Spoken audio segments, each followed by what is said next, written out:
Prologue. As the door creaked open, bringing a sliver of light into the otherwise dark room, a foot slowly made its way inside. Hesitant at first, slowly but surely pushing the door and creating a greater cast of light on the ground in front.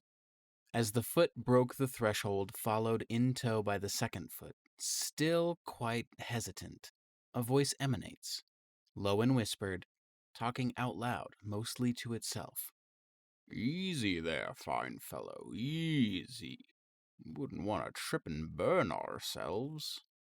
The voice, as we hear it, is soft, with a rasp on the end, as if it's been speaking for ages in memoriam. Kind and easy on itself, as if it's done this before and has indeed tripped and burned itself, from the sounds, multiple times. As the feet continue to trudge slowly and steadily into the room, the little bit of light cast from the door is lost as the rest of the room starts to glow with a radiant white light. Cast from multiple floating orbs, cubes, hexagonal shapes that all release a stronger glow as time progresses, almost as if they have to start up over time. New ones further into the room begin to alight as soon as the feet slowly but steadily make their way into the room. Shuffling carefully to a desk, there's a light rattle of a saucer with one can only assume is a cup atop it as it's set down on the desk. "There, you see, it's not as hard as you make it out to be. Someone once told me if I ignore the weight and don't think about the cup, and don't put my eyes on it, it doesn't spill." Sadly, that was never the case. The voice mournfully whispers to itself with a click of its tongue. He grasps a salve off of the desk, pops a cork out of the opening, and lightly starts to spread it over a burn on his right arm. In the light of the now fully illuminated room, a man stands, in what looks to be sleeping robes, but with a very flannel-textured bottom on underneath. A chest-length ashy white beard, a pair of half spectacles, and a very peculiar wizard's hat rests upon his head. The hat, covered in bright white stars as a child would draw.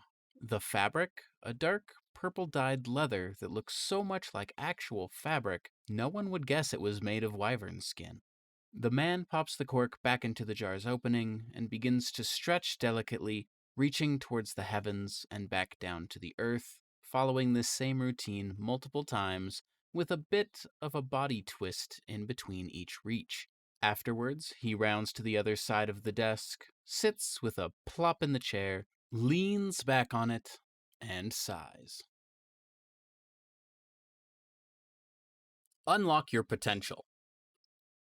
The potential of the average person is like a huge ocean unsailed, a new continent unexplored, a world of possibilities waiting to be released and channeled towards some great good.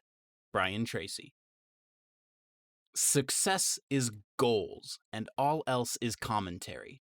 All successful people are intensely goal-oriented. They know what they want, and they are focused single-mindedly on achieving it every single day. Your ability to set goals is the master skill of success.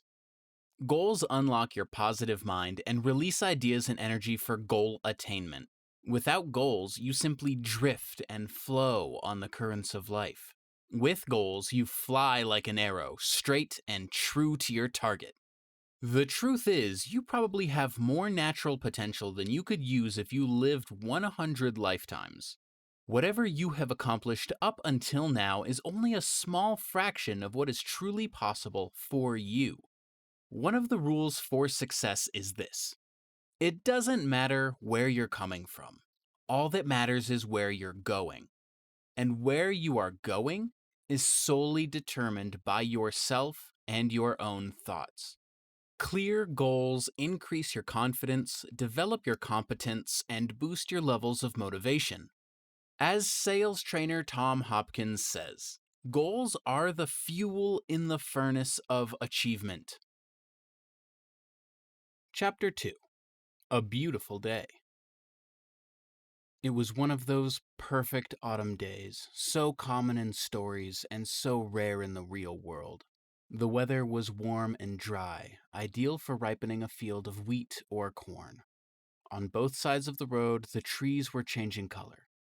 Tall poplars had gone a buttery yellow, while the shrubby sumac encroaching on the road was tinged a violent red. Only the old oaks seemed reluctant to give up the summer, and their leaves remained an even mingling of gold and green. Everything said, you couldn't hope for a nicer day to have a half dozen ex-soldiers with hunting bows relieve you of everything you owned. "She's not much of a horse, sir," Chronicler said. "One small step above a dray, and when it rains, she—" The man cut him off with a sharp gesture. Listen, friend. The king's army is paying good money for anything with 4 legs and at least 1 eye. If you were stark mad and riding a hobby horse down the road, I'd still take it off of you.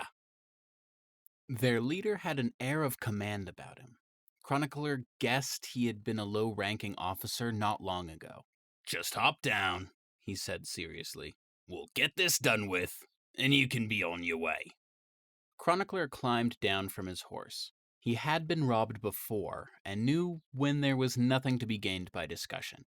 These fellows knew their business. No energy was wasted on bravado or idle threats. One of them looked over the horse, checking hooves, teeth, and harness.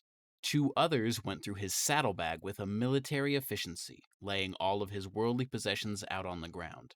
2 blankets, a hooded cloak, the flat leather satchel, and his heavy, well-stocked travel sack.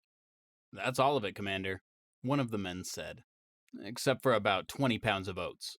The commander knelt down and opened the flat leather satchel, peering inside. "There's nothing but paper and pens in there," Chronicler said. The commander turned and looked back over his shoulder. "You scribe, then?" Chronicler nodded. "It's my livelihood, sir, and no real use to you." The man looked through the satchel, found it to be true, and set it aside.